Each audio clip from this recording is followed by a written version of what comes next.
The body is a spiritual, psychic, and social statement, biologically spoken. It is obviously private, yet it cannot be concealed, in that, quote unquote, it is where you are, in usual terms.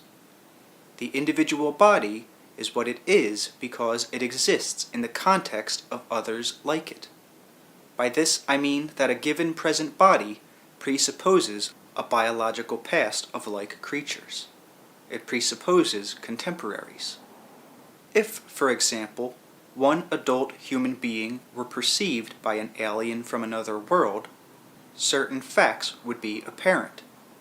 Even though such an alien came upon a lone member of your species in otherwise uninhabited land, the alien could make certain assumptions from the individual's appearance and behavior.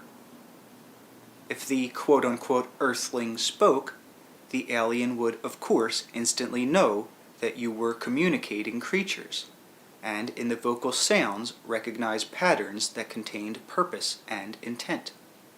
To one extent or another, all creatures use language, implying a far vaster socio-biological relationship than is usually supposed.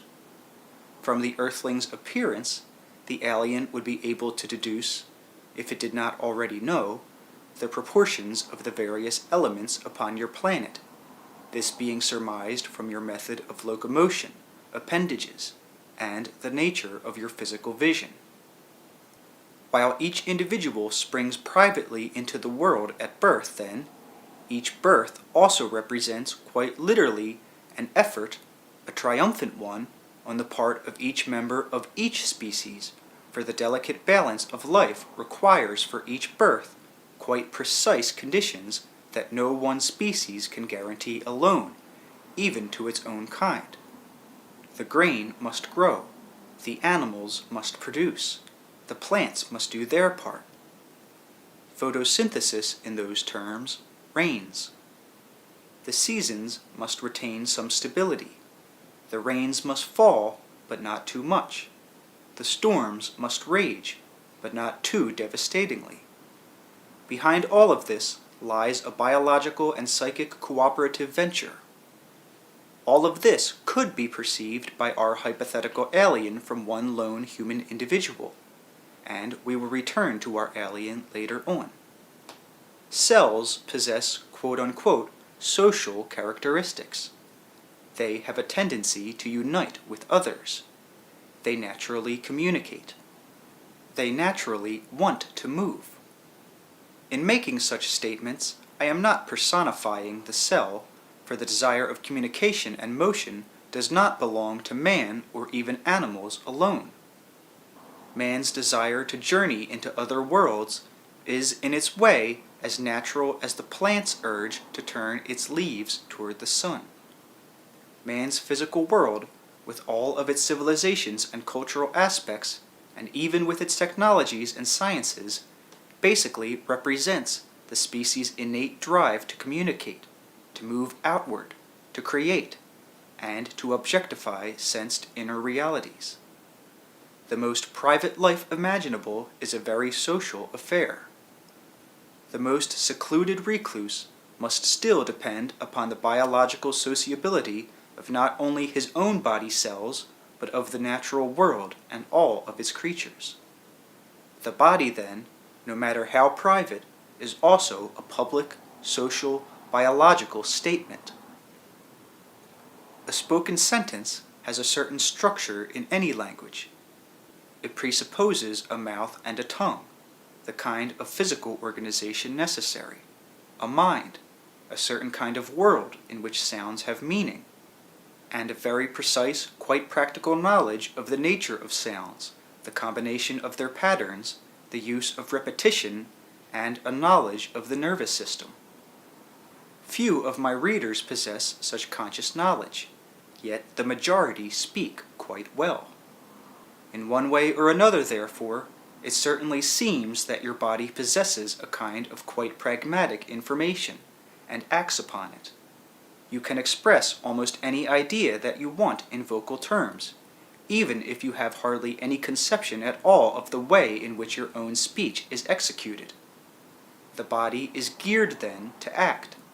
It is pragmatically practical, and above all, it wants to explore and to communicate.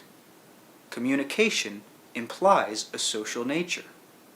The body has within it inherently everything necessary for its own defense. The body itself will tease the child to speak, to crawl and walk, to seek its fellows. Through biological communication, the child's cells are made aware of its physical environment, the temperature, air pressure, weather conditions, food supplies, and the body reacts to these conditions, making some adjustments with great rapidity. At cellular levels, the world exists with a kind of social interchange in which the birth and death of cells are known to all others, and in which the death of a frog and a star gain equal weight. But at your level of activity, your thoughts, feelings, and intents, however private, form part of the inner environment of communication. This inner environment is as pertinent and vital to the species' well-being as is the physical one. It represents the psychic mass bank of potential, even as the planet provides a physical bank of potential. When there is an earthquake in another area of the world, the landmass in your own country is in one way or another affected. When there are psychic earthquakes in other areas of the world, then you are also affected, and usually to the same degree. In the same way, if one portion of your own body is injured, then other portions feel the effects of the wound. An earthquake can be a disaster in the area where it occurs, even though its existence corrects imbalances, and therefore promotes the life of the planet. Emergency actions are quite rigorous to the immediate area of an earthquake, and aid is sent in from other countries.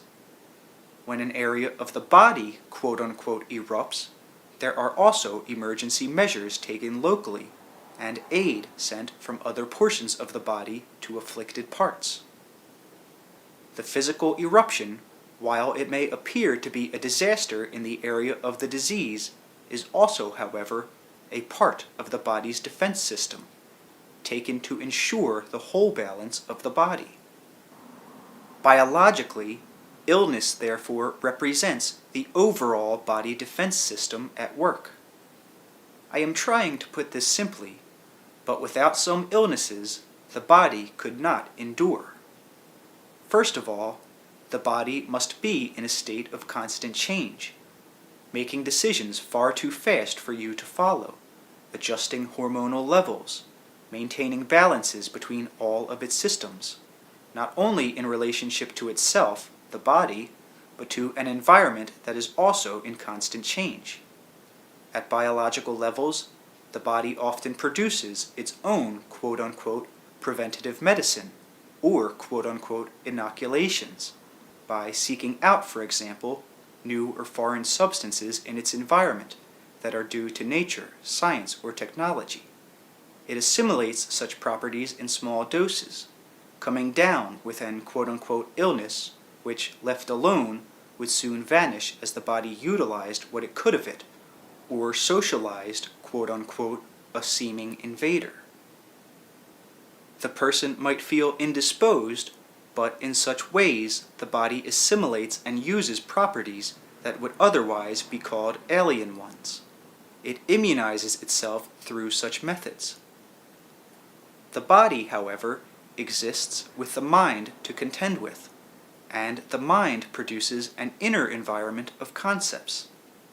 The cells that compose the body do not try to make sense of the cultural world. They rely upon your interpretation, therefore, for the existence of threats of a non-biological nature. So they depend upon your assessment. If that assessment correlates with biological ones, you have a good working relationship with the body. It can react swiftly and clearly.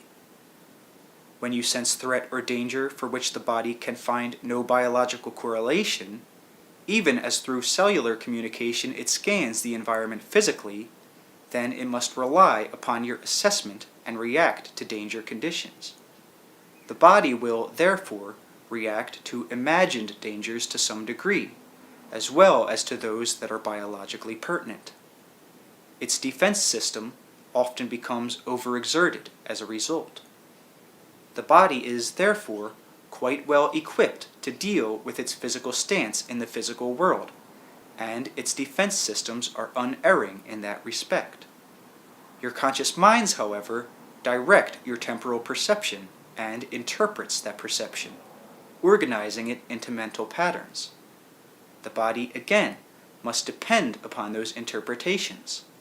The biological basis of all life is a loving, divine, and cooperative one, and presupposes a safe physical stance from which any member of any species feels actively free to seek out its needs and to communicate with others of its kind.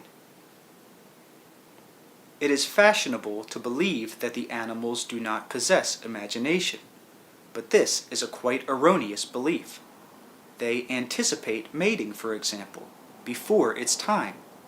They all learn through experience, and despite all of your concepts, learning is impossible without imagination at any level.